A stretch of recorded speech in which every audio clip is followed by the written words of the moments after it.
Saved by my dead boyfriend. It was December 27, 2015 when this all happened. Kakauwi ko lang from Tagaytay with my family nang makareceive ako ng tawag mula sa best friend ng boyfriend ko. He told me may mga nakaaway si Nico at sinaksak siya. I panicked. I don't know what to do. Sabi ko pa nga pupunta ako kaagad ng hospital pero he stopped me and he said na nasa morgue na raw ang boyfriend ko. Umiiyak ako noon at di ako makalabas ng kwarto ko kasi sobrang nagulat ako sa mga pangyayari. It was right after Christmas tas nangyari pa to. Of course, sino ba namang di magugulat? May usapan pa nga kami ni Nico na mag-FaceTime kaming dalawa right after akong umuwi.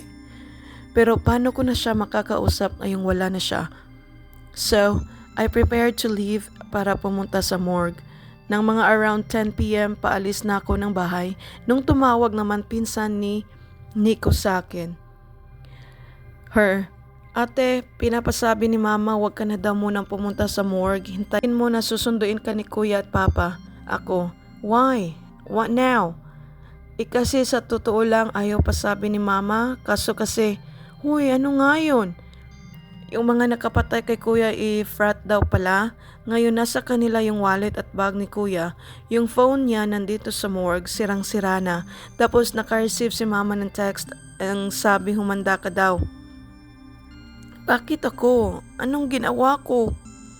Iwan ko din ate pero ang sabi sa text kasi humanda nga pala yung girlfriend ng anak niyo. May atraso pa siya.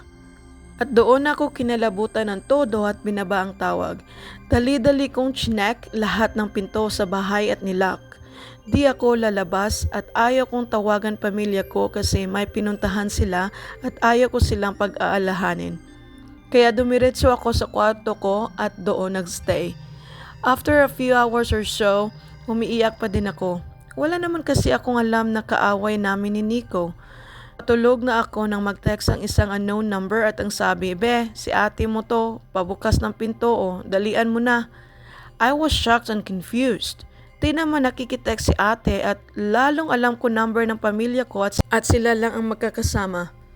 Kaya nanginginig pa akong binuksan ang pinto ng kwarto ko para lumabas. Nang napatingin ako sa my front door na parang may nakatayo. Bigla akong hindi makahinga at nastatwa sa tayo ko. Nandun ang boyfriend ko, nakatayo at duguan. Nakahawak sa doorknob at ang isang daliri niya na nakapatong sa labi niya na parang sinasabing, "Shh!" Nararamdaman ko noon ang mga luha ko pero di ako makasalita. Nandun si Nico sa harapan ko, pinipigilan akong lumabas.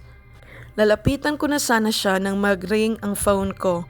Bigla kong kinuha ito at Nico calling from FaceTime. At nanginig ulit ako. Hindi ko alam kung gusto kong sagutin dahil alam kong sira na ang phone ni Nico, sabi ng kapatid niya. Pero gusto kong malaman kung sino ang tumatawag. Bago ko pa masagot, bigla itong nag-end call at bumalik ako sa sala at wala na doon si Nico sa pintuan. Kinabukasan, nalaman ko na ang nag-text pala sa akin ay ang nakapatay kay Nico at tinatrap lang nila ako. Buti na lang nagpakita sa akin ang boyfriend ko. Nalaman namin lahat yon dahil nahuli na sila at umami na sila yon. Hanggang ngayon, habang tinatype ko to, January 2, 2016, umiiyak ako. At gusto ko lang magpasalamat sa boyfriend ko na sa kabilang buhay ako pa din ang priority niya. Mahal na mahal kita babe. Susunod na ako dyan sa'yo. Pangako.